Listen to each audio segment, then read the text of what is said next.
YouTube, how's it going? Frogs and Angels is back with some more sports content. Today, James Harden versus LeBron James. Who should be the 2018 NBA MVP? Not who do we expect it to be, or who does everybody think it's going to be. It's who do we think should win the MVP. I want you guys involved too. I want to see your comments. Who you think should win and why? Maybe it's neither of these guys. Maybe it's an Anthony Davis. Excellent season. Should be considered. Maybe the future best player of the NBA, near future, I should say. But we're mainly looking at James Harden and LeBron James here. These are the two guys. Before we get into it, we're going to go side-by-side stats, some other thoughts in my opinion. Our goal is 10K subscribers.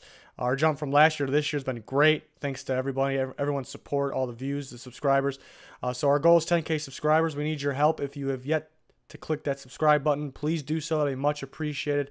Thanks for everyone sticking with us, watching. We got daily sports coverage here. But let's get on to it. Before we show the side-by-side stats, maybe another debate. Is the MVP based off the regular season or the regular season and the postseason? They moved the MVP award back till after the season, and I used to always think it was for the regular season. I think it was at one point, but the importance of the regular season maybe isn't where it once was.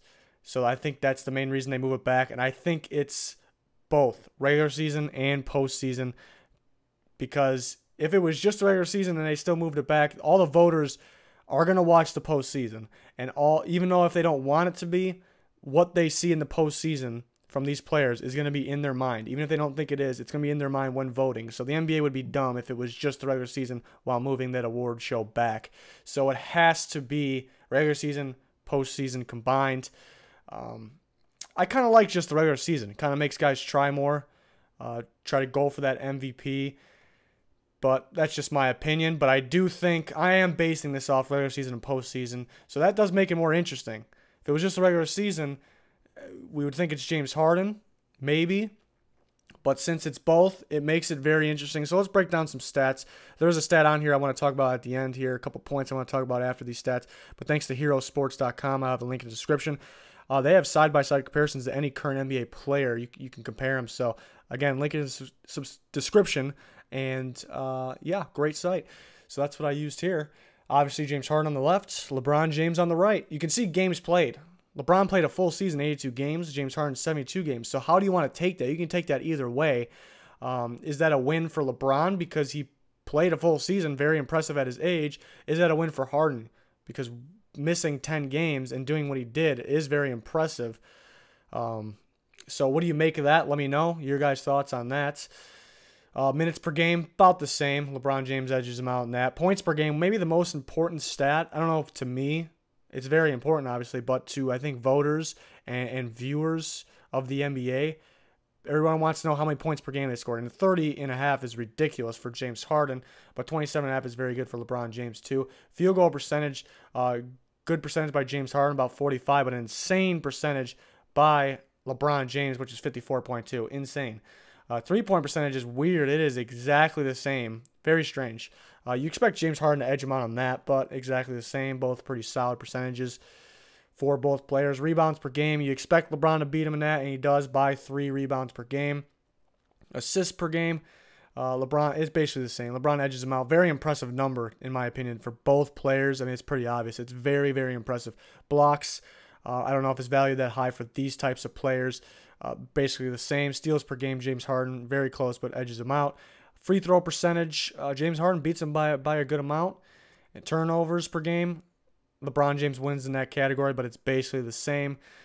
And then plus minus, James Harden beats him out. But some other points I want to go over. Another stat I wanted to go over. Similar to the games played, you can, which way you take it, could go either way, is free throw shot. James Harden, very interesting stat to me. James Harden shot just under 200 more free throws than LeBron James. That's very surprising, while playing 10 less games. So what do you make of that? Is that a plus for James Harden? Is that a minus for James Harden?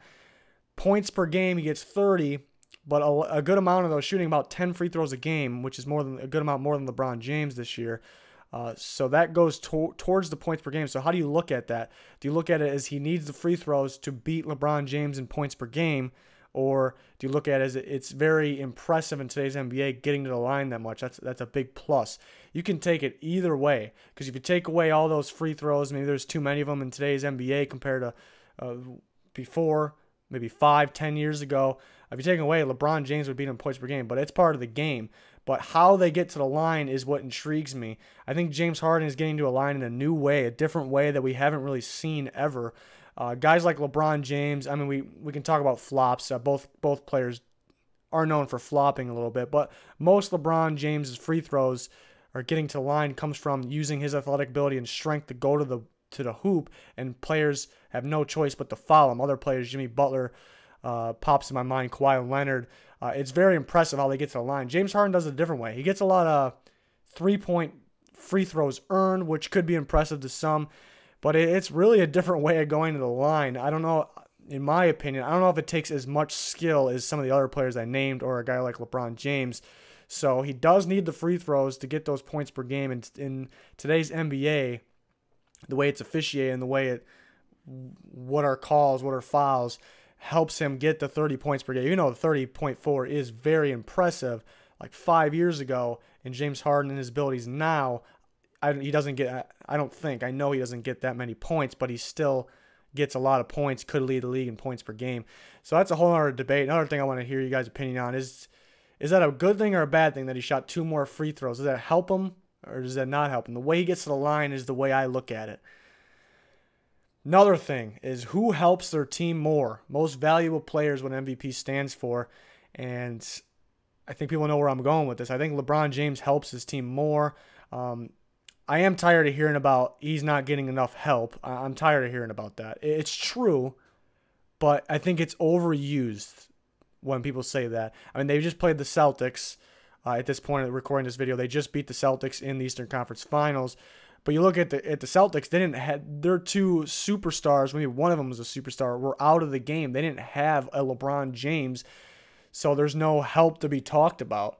So nobody really looks at it like that. So it's true, but it's overused because he's playing a team that does not have a LeBron James. You'd rather have the LeBron James or the James Harden or the other NBA greats on your team. So I think the complaining about that, it was overused. It needs to calm down a little bit. It's somewhat true, but you have to look at the other NBA teams. There's a few teams that are stacked. There's a few teams that have superstars, and that's about it.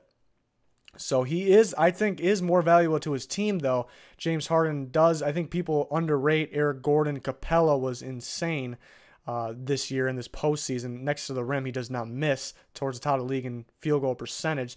So he does that. And Chris Paul, I don't know how I forgot to mention Chris Paul. Unfortunate that he was out against the Warriors there the last 2 games. Very unfortunate. What would have happened if he played? Another debate.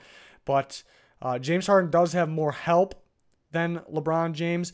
But the main way I look at it is LeBron isn't really going to hurt his team. You rarely see it in his entire career. But we're not talking about career, we're talking about this year.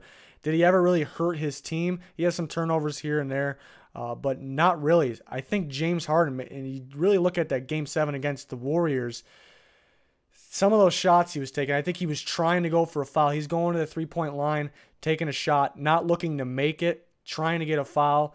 Or it's towards the end of the game and he's frustrated. The whole team's frustrated. I know more than just Harden was doing it, but they would just go to the 3-point line and just chuck it up.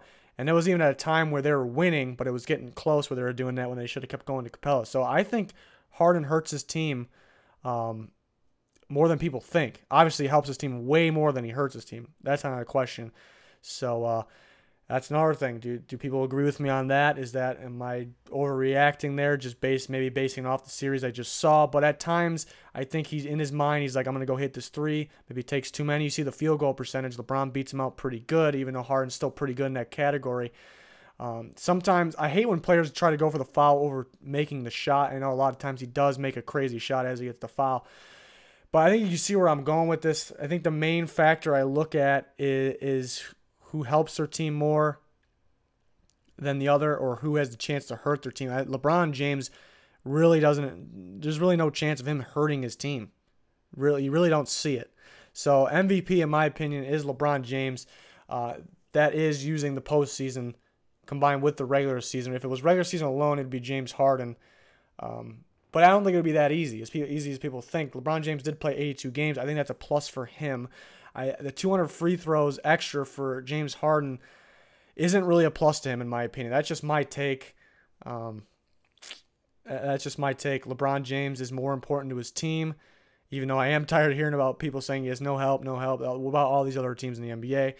But again, LeBron James is the MVP of the NBA, in my opinion. I really don't have to think about it.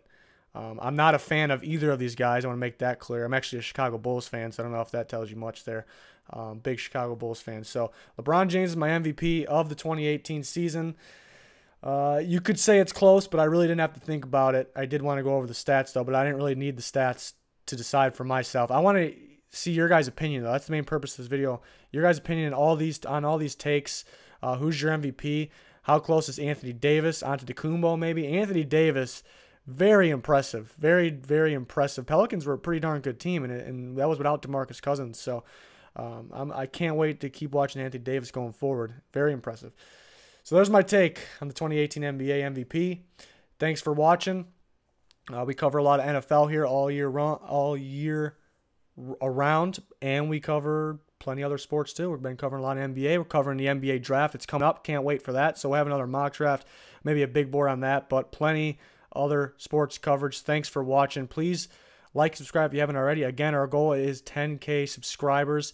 Link in the description for our Twitter, frogs_angels. We'll be doing some polls on there and reveal who you guys chose in a lot of debates in upcoming videos. So I want to keep you guys involved. So thanks for everyone's support. That'll do it for this one. Goodbye.